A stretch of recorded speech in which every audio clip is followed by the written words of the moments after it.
Welcome to the deep dive. Today we're getting into something that's, it's getting incredibly sophisticated and maybe a little bit scary. We're talking about how phishing attacks aren't just about bad grammar anymore. They're evolving, using the tools, the platforms you and I trust every single day. Hiding right in plain sight. We're going to unpack some, recent findings showing just how clever these attackers are getting. And this deep dive is supported by Stonefly. Especially with threats like these, if you're looking for secure, ransomware-proof storage, Stonefly is really a leader in enterprise storage, backup and disaster recovery, AI storage, cloud solutions, the whole package. They specialize in air-gapped and immutable storage. That's crucial protection these days. You can find out more by contacting sales at stonefly.com to schedule a demo. Yeah, what we're seeing is a definite shift. Those traditional red flags, the obvious typos, the weird domains, they're becoming less reliable. Attackers are just blending in better, using infrastructure that honestly looks and feels totally legit. So our mission today really is to understand these newer methods, because spotting them, it takes a different kind of awareness. Okay, so let's start with what seems like the main trick here, abusing that trust we have in big platforms. It creates this like illusion of authenticity, right? Exactly. I mean, think about it. You see a link, a page, it's associated with Google, Microsoft. Your guard just naturally drops a bit, doesn't it? Yeah. Compared to seeing some random unknown site. Attackers are absolutely capitalizing on that pre-existing trust. And the analysis points to some really specific examples. One is abusing Google Apps script. Now, for anyone who hasn't run into it, what exactly is that? Right, so Google Apps Script is basically a development platform. It's built right into Google's Stuff Sheets, Docs, Drive, lets you automate things, build little web apps. Okay, so it's official Google infrastructure. And that's the whole point. Pages hosted on script.google.com look like legitimate Google pages, full stop. So security tools, even just your gut feeling, might see that URL and think, okay, this is probably fine. It helps bypass that first check, the suspicious domain block. So how does this actually work in an attack? What does it look like? Well, we've seen reports detailing this flow where you might get an email. Maybe it looks like an invoice, maybe spoofing a specific company like one selling health equipment, something plausible. The link in that email, it doesn't go to weird-domain.com. It sends you straight to a page hosted on script.google.com. And I assume the page itself is designed to trick you further? Oh, absolutely. Yeah. The psychology is key. The page might look kind of minimal at first, maybe just a generic Google-style layout, big button saying preview. The idea is to make you curious, or maybe urgent if the email mentioned a deadline. But that preview button doesn't show a document. What does it do then? It pops up a fake login window, one that's really carefully designed to look exactly like a Microsoft login page. Wow. So you're on a Google domain, but seeing a Microsoft login prompt. That could definitely fool people used to juggling different cloud services. For sure. And once you type your username and password into that fake box, they're stolen instantly. But, and this is slick, the attack doesn't just stop there and look suspicious. It immediately redirects you to the real Microsoft login page. So you log in again, everything seems normal. Exactly. You might never realize your credentials were just lifted in that multi-stage process. Very smooth. That's incredibly sneaky, using one trusted platform to steal creds for another. Are they doing this with other services too? Oh, yeah, definitely. Another big one is Google Firebase Storage. Firebase, that's also Google, right? For app development and stuff? Right. And it's backed by Google Cloud Storage, another huge, reputable Google service. So, same basic idea, leveraging the trusted name. Precisely. A Firebase URL in an email. It's just much less likely to get flagged by email security gateways compared to a link pointing to some brand new or obviously malicious site. And attackers are putting all sorts of phishing pages there. Fake logins for Outlook, Office 365, banks like Bank of America. Yeah. You name it. Anything where having that Google association adds credibility. It's like they're renting Google's reputation. What about non-Google platforms? I think I saw something about DocuSign being targeted heavily. Yeah, the DocuSign angle is really interesting. It exploits a slightly different kind of trust. Not just the platform name, but trust in a process, a workflow. What attackers are reportedly doing is using legitimate DocuSign accounts and APIs. They're not just sending purely faked emails. Wait, legitimate accounts? How? Well, they might compromise an existing account or maybe set up their own seemingly legitimate ones. Then they use DocuSign's own system to send out fake requests, things that look like urgent change orders or compliance bonds targeting specific businesses, especially those maybe working with government agencies where that stuff is common. So the email actually comes from DocuSign. That's the key. It comes right from the real DocuSign platform. So it sails past filters looking for, spoofed center addresses or bad domains. The content is tailored. The timing feels right. It looks When urgent. you get an email, action required, DocuSign document, it looks totally real. It is from DocuSign. Dangerous. It's a massive break in trust, right? You're just following the steps you normally would for a DocuSign thing, but the underlying request is totally malicious. Is there any way to spot that? One good suggestion that came out of the analysis is to use an extra verification step. If you get a DocuSign email you weren't expecting, maybe check the actual DocuSign mobile app. If there's no matching notification or document waiting for you in the app, then that email link is likely a scam. Like an out-of-band check. Makes sense. Okay, let's shift a bit. So they get you to click a link. How are they getting actual malicious code running? I saw some really wild tactics mentioned. This is where it gets really creative, yeah. Moving beyond just stealing a password. Analysis shows a big rise in attacks that start with what looks like a fake CAPTCHA page. A cap TCJ, like the click all the traffic lights thing? Exactly like that. Yeah. But it's a fake one. Yeah. You land on this page, maybe from a phishing link, maybe a malicious ad, maybe even from a search result if a site got compromised using SEO poisoning. Okay, so instead of clicking pictures, what happens? Here's the twist. The page tells you to copy a command and paste it into the Windows Run dialog. Win key plus R. Whoa, really? Yeah.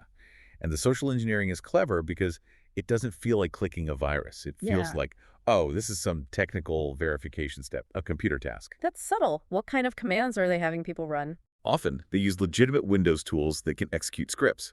Things like mshta.exe, that's a Microsoft HTML application host, or PowerShell.exe, built-in tools. Yeah. And the commands themselves, they're usually heavily obfuscated, basically scrambled using base64 or hex encoding so you can't easily tell what they do, and security software might miss it.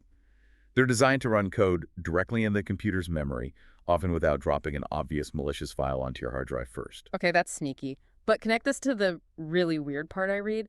Embedding code in MP3 files. That sounds nuts. It is nuts. And it just shows how far attackers go to hide things. Yeah. Analysis has actually found cases where malicious JavaScript code is hidden inside what looks like a totally normal MP3 audio file. Seriously, like, can you still play the music? Sometimes, yes. Reports mention one case where the MP3 played a song, Done With You. Apparently, while the hidden script was also being executed by that mshta.exe command you were tricked into running earlier. No way. Yeah, it's multi-layered deception. And it seems these often come from, like, royalty-free music sites, where attackers manage to inject their code into downloadable files. So running that command from the fake CAPTCHA page, which might pull code hidden in a music file, that kicks off a chain reaction. That's exactly it. Executing that first hidden command starts a sequence. It unscrambles the code, connects out to other servers on the internet, command and control servers, and then downloads the real malware, the final payload. Okay, so we've seen how they get in, how they trick you into running code, sometimes from really unexpected places like music files. What's the end game? What are these complex attacks actually delivering? The research shows they're dropping some pretty serious stuff. A lot of info stealers are common things like Lumastealer, Radamanthese. Their job is just to scrape your machine clean of passwords, cookies, documents, crypto wallets, you name it. We also see remote access Trojans, RATs, like Async and Xworm. These give the attacker a backdoor, basically full remote control over your computer. And often earlier in the chain, you might see loaders, like one called Emmental, whose main job is just to get that initial foothold and then download these heavier malware families. Right, which brings us back to those earlier scenarios, like targeting CFOs. It's not just about grabbing one password, it's about getting inside and staying there, establishing persistence. Exactly. And guess what? Just like they use trusted platforms to get in, they often use legitimate tools to stay in, for persistence. Once they have that initial access, instead of installing some obviously malicious backdoor that antivirus might catch, they install perfectly legitimate remote access software. Legitimate. Yeah. Like stuff IT departments use. Precisely. Things like NetBird, which is based on WireGuard, or even OpenSSH, tools that have valid uses. Why would they use legitimate tools for malicious purposes? Because they're trusted. Security software is much less likely to flag NetBird or OpenSSH compared to some custom-made malware or a known RAT. So the attackers install these, configure them to connect back to their own servers, and then use built-in Windows features, maybe create a hidden user account, enable remote desktop, set up a scheduled task so their tool restarts automatically if you reboot, all to keep their access persistent and hidden. They might even delete the shortcuts for the tool. Yeah, exactly. Delete the NetBird shortcut from the desktop after installing it, just to make it less obvious. Yeah. We've also seen reports of other legit remote support tools being abused this way. ConnectWise, Screen Connect, Atera, Splashtop, common IT tools. Wow. So they're living off the land, using tools already there or easily installed, making it super hard to tell bad activity from normal admin work. That's the technique, yeah. And it's really effective for staying hidden long term. It feels like these kinds of complex attacks must require a lot of skill. Is something making them more common? Well, briefly, yes. We have to mention the rise of phishing-as-a-service phase. Phase. Like software as a service, but for crime. Pretty much. Similar idea to ransomware as a service. These platforms basically sell easy-to-use phishing kits, automation, they handle the infrastructure, sometimes even offer customer support to other criminals. It dramatically lowers the bar. You don't need to be a supercoder to launch a sophisticated multi-stage campaign anymore. Kits like Haozi and Tycoon are mentioned in the research. Okay, so let's try and tie this all together. Why is understanding these specific kind of intricate attack chains, abusing Google, hiding in MP3s, using NetBird, why is that so important for, someone just trying to stay safe? Because these tactics represent a real evolution. They're designed specifically to bypass many of the traditional defenses we rely on defenses, looking for known bad stuff or blocking unknown domains. They exploit the trust you instinctively place in legitimate platforms, services, even system tools.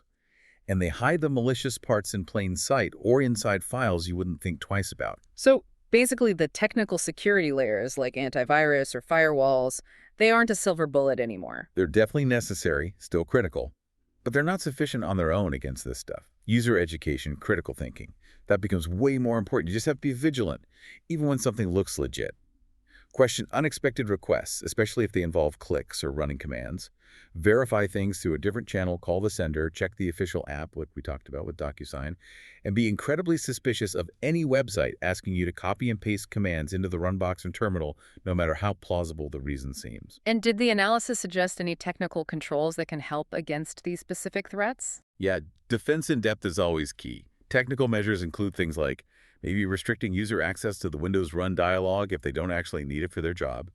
Enforcing least privilege is huge. Don't give users admin rights if they don't need them. Also, controlling which tools can be installed or run, maybe blocking unapproved file sharing sites. Monitoring system processes for weird behavior like your music player suddenly trying to run an executable. That's bad. Hardening browser security settings, enabling memory protection features in the OS. It's all part of the puzzle. Wow. Okay. This has been a really eye-opening, maybe slightly concerning deep dive into just how much phishing has changed. Using trusted services against us, hiding code in the weirdest places, using legitimate tools for attacks. Yeah, and just staying informed about these evolving tactics really is the first most crucial step. You can't defend against what you don't know is happening. Absolutely. Well, thanks for breaking all that down, and thanks again to Stonefly for supporting this deep dive. Remember, Stonefly is a leader in enterprise storage, backup, and disaster recovery, AI storage, and cloud solutions.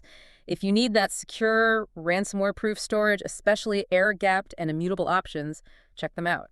Contact sales at stonefly.com to schedule your demo. And maybe we can leave you with this thought.